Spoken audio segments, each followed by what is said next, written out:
Hello YouTube, I've got a lot to show you in this video because I've been doing some moth trapping recently at this location. This is a place called Greatwood in Somerset, and what it is basically a circle of trees with all these log cabins in the middle. Now all of the trees are up on hillsides so that it all slopes down towards the log cabins, which is great. And I'm able to set my moth trap in the middle, and obviously the moth trap gives off a whole load of light, and then all of the moths are attracted to it, and anything flying over is probably going to come down and visit my moth trap.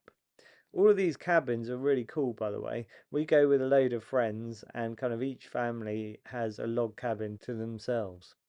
Behind all of the log cabins there's a really nice little stream, and you can see it here.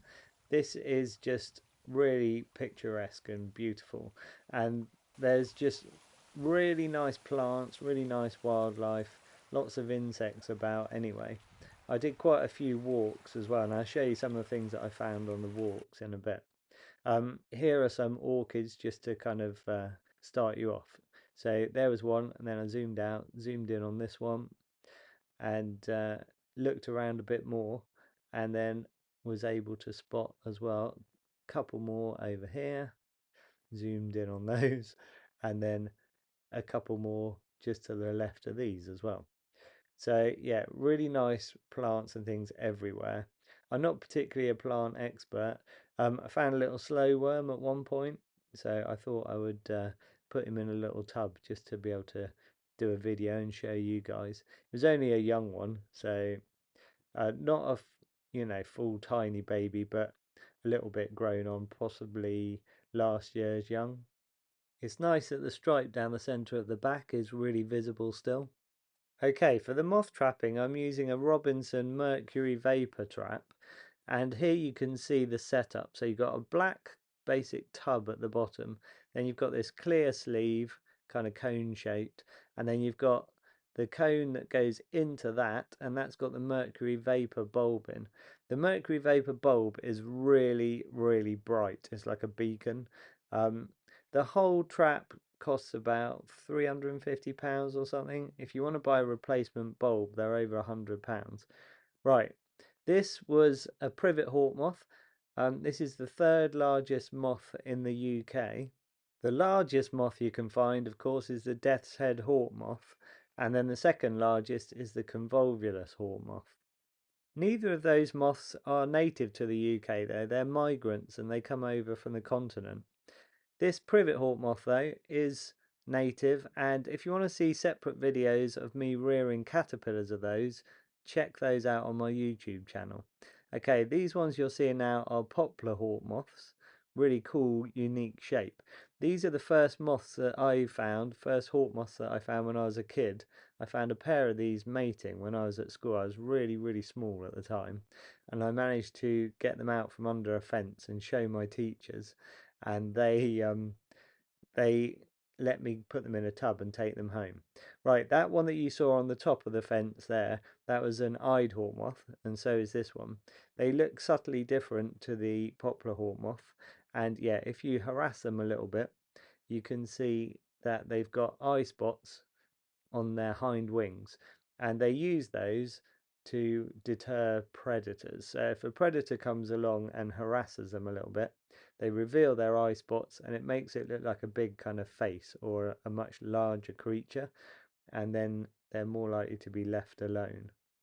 One thing with a lot of these larger hawk moths is that they obviously like to rest up during the day. So if you take them out of the moth trap and just put them onto a fence, they quite often just end up resting there, and you can leave them. Okay, these are elephant hawk moths, a really pretty pink colour. And then these ones that you can see that look like twigs, these are called buff tip moths. Really cool camouflage. But yeah, the elephant hawk moth, like I say, really pretty moth. The caterpillar is, in contrast, quite ugly. It's like, it looks a little bit like a snake, in fact, because it's got false eyes on it, but it's generally a brown colour. So here you can see I'm starting to accumulate quite a few moths on this fence. I hung these up so that I could show all of the people that I was kind of staying with at Greatwood. They could all have a look and see them during the daytime. Now, one of the main reasons that I wanted to take the moth trap with me to Greatwood is because we have just had a heat wave.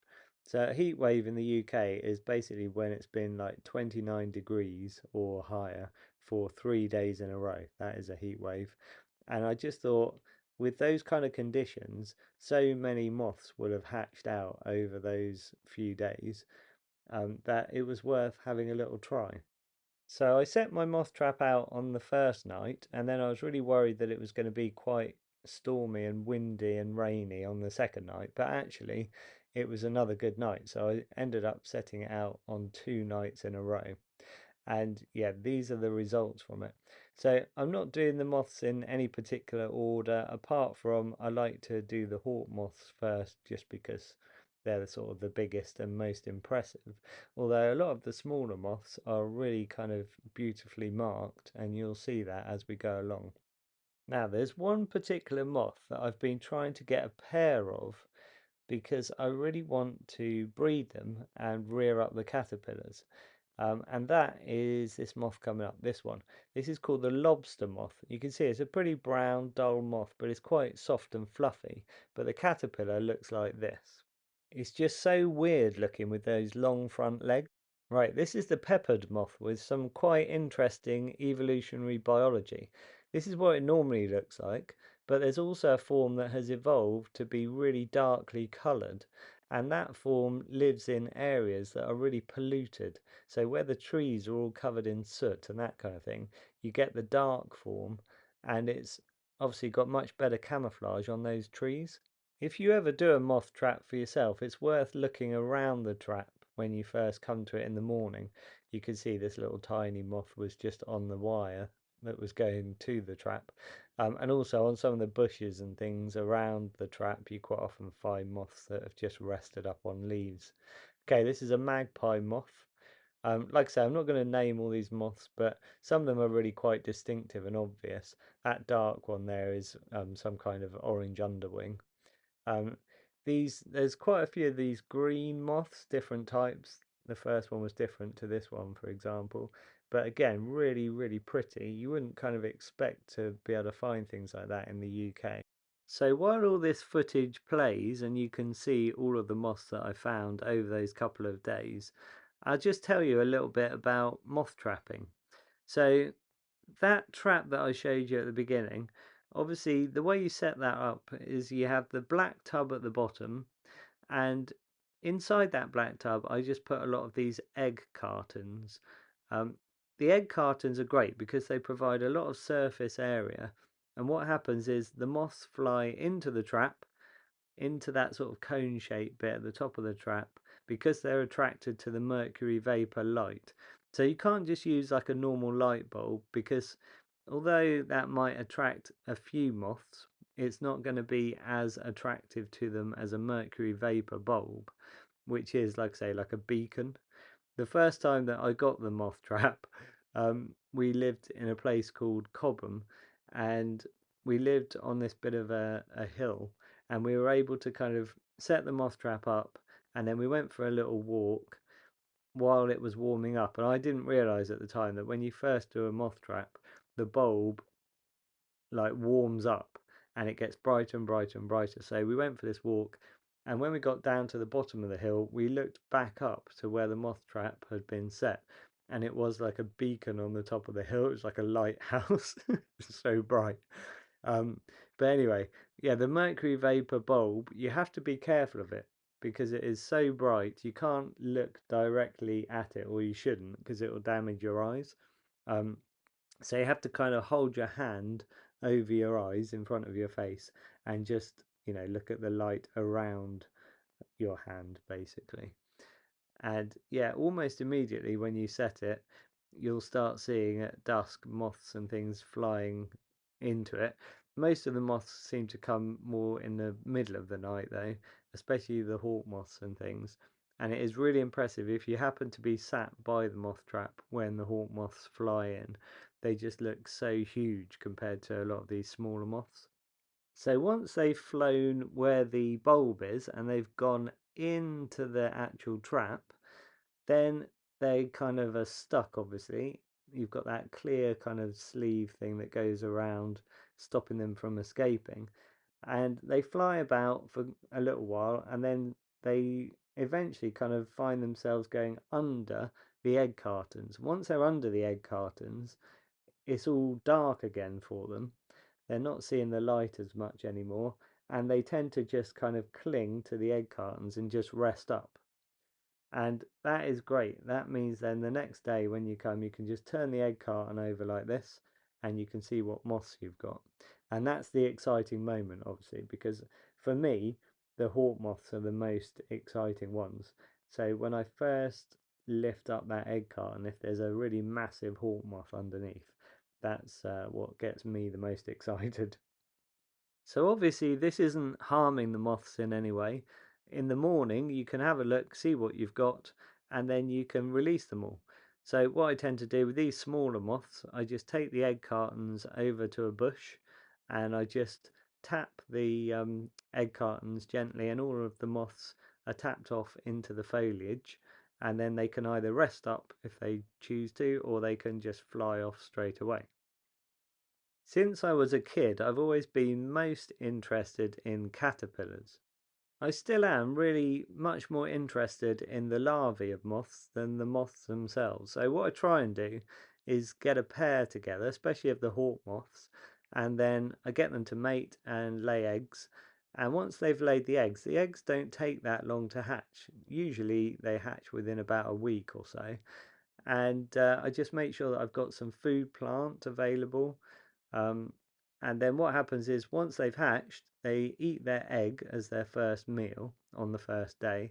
And then usually on the second day, they start eating the actual food plant. So, for example, I reared some privet hawk moths, and they were eating by the end, because they grow so big, the caterpillars, they were eating a bin bag full of privet every day. Just at the end, when they're at their biggest size. So I had to go around kind of trimming the neighbours' privet hedges and things, and obviously asking for permission. And that was good. That worked really well. And I was rearing them up in our bathtub right at the end, because just for those last few days, because they were eating so much, I needed them to do that. And then I got them all to pupate. So yeah, check out that video if you get a chance. Right, you just saw a caddisfly, and then this is a cockchafer. So it's not just moths that get attracted to the light. This is slowed down, this cockchafer. This is one that was just in my garden, but I thought I would show you what they look like when they fly. Yeah, there are quite a lot of other insect species that get attracted to the moth trap. So sometimes I get wasps in there, or midges and that kind of thing. Um, but yeah, lots of different beetles. So my daughter on this particular trip, she found a dead toad with a hole in it, and it had one of these burying beetles in that you can see here. And these are all attracted to light. So I'd been hoping to get one to be able to show the people there and what they look like, but I didn't. So because my daughter found this one eating this dead toad, I thought I'd go on the walk that she went on and try and find the dead toad. She showed me a bit of footage that she took on her mobile phone of the beetle in the hole inside the toad, and I reckon it was probably this species that you can see here. Right, so I did the same route that my daughter did, trying to find this dead toad, and this was the first thing that I came across, was a door beetle. So if you haven't seen these beetles before, they're really cute. I love them to bits. They're lovely little things. Such little characters, and they're not going to bite you or anything. That is just really kind of friendly looking.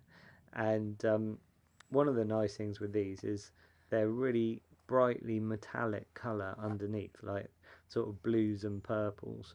And I always thought that they're mainly just attracted to dung. So when I found this one, I thought I'll put it by this bit of dung, and then it can eat some or go under it if it wants to. That's what they normally do, is bury underneath things. Right, eventually I found this dead toad, and it was just like this, out in the open. It's got a hole in the middle of it that you can see, and there were ants on it. And I flipped it over like this, hoping to find the burying beetle because I couldn't see it inside the toad. It obviously just, you know, gone on its merry way.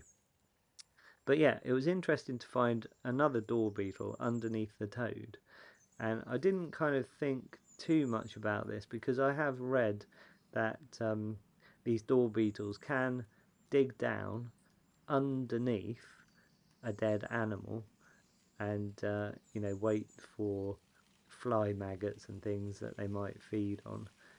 So, and maybe the door beetles lay their own eggs near it as well. There are loads of little white flecks all over the toad that you might be able to spot at some point, and those are all fly eggs, so they're all going to be hatching out into maggots at some point. Now, the reason I was pressing the stomach of this quite gently is because I was thinking, is that burying beetle still in there somewhere, like in amongst all the guts of the toad? And I thought if I just sort of gently do this, maybe it'll pop out. But I wasn't seeing it, so I did quite a gross thing, and I ended up having a really good look inside it. But I just want to show you this, the underneath of this beetle, show you how metallic it is. So I just kind of gently, you have a look, there you go, really bluey purple colour, amazing looking thing. Right, I decided that I was going to move the toad because he was in the middle of a path, and I thought I'm going to put him on some moss, and I did. And then I moved the beetle, and I just positioned the beetle next to it, and it started going and digging down straight under the toad. So that's obviously where it wanted to be. But then I suddenly had a thought, and I thought I'm going to have a look inside the toad. And so I took a couple of twigs and I managed to kind of tear open the toad, and I was looking to see if I could find that burying beetle again in case it was like in the intestines or whatever of this toad, but it wasn't. So then I left it and I went away, and I came back later because I thought I'm going to go back and see if the burying beetle has come back, and it hadn't. But here was another door beetle that was like climbing up this bank right near where the toad was. Like the toad's just at the top of this bank somewhere. I zoomed up with my camera trying to find the toad and couldn't see it straight away on the camera, so it took me a little while to find it. But you can see here it is. So this is much later on, and there are a lot more flies attracted to it now, probably because I pulled the intestines out. But I thought this had been, you know, several hours had gone by, and I was hoping that the burying beetle might be here, um, but it wasn't. So I watched for a little while, and that door beetle finally made his way to the toad, and you can see like he was going underneath, pushing underneath, and they make, you know, they're pretty strong, these beetles. They push underneath, and then they can kind of move bits of the toad. You can see the whole toad kind of moving, and I thought I'm going to have a look underneath the toad and see if the burying beetle is under there, because you never know, he might have come back and he might be hiding underneath the toad. So when I looked underneath the toad, there were loads of these door beetles. No burying beetle, but I decided to clear all of this moss out of the way, and I looked around and I found these like 11 door beetles. There may be more as well, they might have just buried down even further, but this is what was just sort of shallow, like underneath the moss, with a little bit of gentle digging. So this just shows that if there's a dead animal in the woodland, then you might get a whole load of these door beetles. You can see what I ended up doing was putting the moss back around the toad, and then I just tipped all of the beetles back on and allowed them all to go back under the toad and do their own thing. Right, here's some wood ants. There were quite a lot of wood ants in this forest as well, and this is like a typical little wood ants mound that I've kind of seen a lot in the past, but there were also some massive mounds. So can you see here, like if I show you from a distance and then zoom in, look at the size of this mound. It was massive, and I'd actually missed this on my journey, on my walk, you know, through the woods. I'd missed it the first time round because I'd been so busy looking for this dead toad. And then on the way back, I was like, oh my God, look at that massive wood ant's nest. And then look, if I zoom over here, you can see a smaller mound. And then if I zoom over to the left, there is another mound as well. So I'm not sure if all of these three mounds were connected or if they're all individual nests with individual queens. As I was getting videos of this nest, I was kind of getting closer and closer, and I didn't really realize, but I was wearing sandals, and um, yeah, I should have known better really, because you don't have to get particularly close to one of these. Like, I'm still zooming in with my camera, so I'm still quite a distance from this nest. But while I was taking this bit of footage, I was trying to be all kind of, calm and still, zoom in, show you the ants and that kind of thing. And then I suddenly realized that my feet were covered in ants. Like, they were biting me. Like, you'll see, because it all goes blurry in a second. And I had to take the sound footage off of this because I think I uttered a few choice expletives at this point as I realized I was going to need to get all these ants off of my feet. Right, so sorry about the gross parts of this video and also, the creepy parts like the ants, but I'll leave you with some lovely butterflies. That should, you know, be a bit nicer for most of you. This red admiral was just probing the ground with its proboscis, trying to suck up a bit of moisture, I think. So whether one of the kids had dropped a bit of a sugary drink down here, I don't know, but it seemed very interested anyway. In a second, I'll show you a bit of footage that I took, and I wasn't sure what type of butterfly it was. I just knew there was a butterfly there, so I filmed it. I think it's some sort of fritillary, maybe a silver wash fritillary. I only managed to get a few seconds of footage, but I've slowed it right down so you can see it. Any of you guys that have tried to film butterflies in the daytime when it's a really hot sunny day, you've probably found the same thing that I've learned over the years, which is probably not the best time to photograph butterflies really, because they're really quite fast and active, and they never rest up very much at all. So this is how you normally see them, just like fluttering about, and you're like, land, land, damn it, land, so that you can get a bit of footage. And quite often they just don't, they just flutter about and then they go.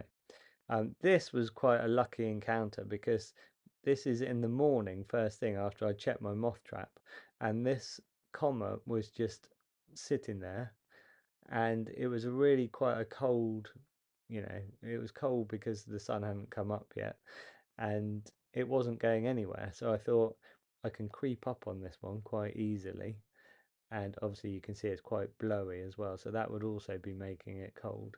And you can see like I got some really quite good footage just because I was able to get really close to it. Here again, look, the wind had died down a bit, so I decided to get even closer still, and I was really pleased with what I got. This is a particularly nicely shaped comma, I think. Like, it's got really nicely scalloped wings. Right, I hope you've enjoyed this video. Check out my other videos if you get a chance, especially of the ones where I was rearing privet hawk moth caterpillars and that kind of thing. It just is a completely different side when you actually start rearing up the caterpillars yourself.